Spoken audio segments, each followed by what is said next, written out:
রহস্যময় এক দেশ, যে দেশের মানুষরা প্রকৃতির মতোই শান্ত।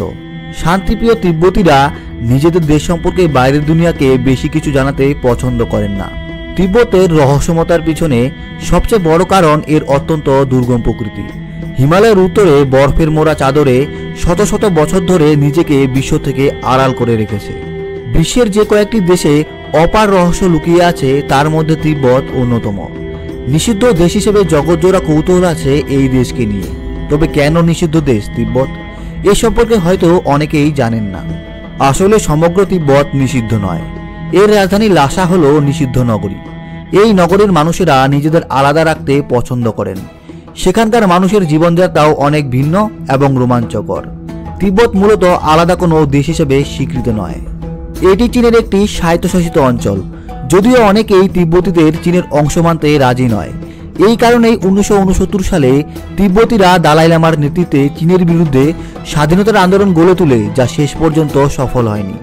এইসব কারণে তিব্বত বরাবরই মানুষের আগ্রহের কেন্দ্রবিন্দুতে ছিল। প্রবেশাধিকার নিষিদ্ধ থাকায় মানুষ বছরের পর বছর ধরে তাদের কৌতূহল নিবারণ করতে সক্ষম হয়নি। আর এই সবকিছু মিলিয়ে তিব্বতের পরিচিতি গড়ে ওঠে নিষিদ্ধ দেশ হিসাবে। বছরে 8 মাস বরফে ঢাকা থাকে তিব্বত। পৃথিবীর উচ্চতম স্থান তিব্বত। সেখানকার গড় উচ্চতা সমুদ্রপৃষ্ঠ থেকে 16,000 ফুট। উচ্চতার কারণে তিব্বতকে পৃথিবীর ছাদ নামেও অভিহিত করা হয়। উচ্চতার কারণে এইসব স্থানে স্বাভাবিকভাবেই শ্বাস প্রশ্বাস নেওয়া কষ্টকর। প্রচণ্ড ঠান্ডা এবং সমুদ্রপৃষ্ঠ থেকে অতিরিক্ত উচ্চতার কারণে এখানে বসবাস করাটাও কষ্টসাধ্য। যোগাযোগ ব্যবস্থা ও বিপজ্জনক আবহাওয়ার কারণে তিব্বতে ঘুরতে যাওয়ার বিষয়ে পর্যটকদের বেশি আগ্রহ ছিল না। ফলে বহুকাল ধরে তিব্বতের রহস্য থেকে যায়। তারপর 1980 সাল থেকে তিব্বত ভ্রমণের উপর থেকে নিষেধাজ্ঞা তুলে নেওয়া হয় এবং তিব্বতকে পর্যটকের ভ্রমণের জন্য উন্মুক্ত করে দেওয়া হয়। এরপর থেকেই তিব্বতের বিভিন্ন অদ্ভুত বিষয় নিয়ে বিশ্ববাসীর কাছে নজর কাড়ে। তিব্বতের সবচেয়ে বড় রহস্য হচ্ছে এর রাজধানী লাসা, যাকে বলা হয়ে থাকে নিষিদ্ধ নগরী। লাসা শব্দটির অর্থ হলো ঈশ্বরের স্থান।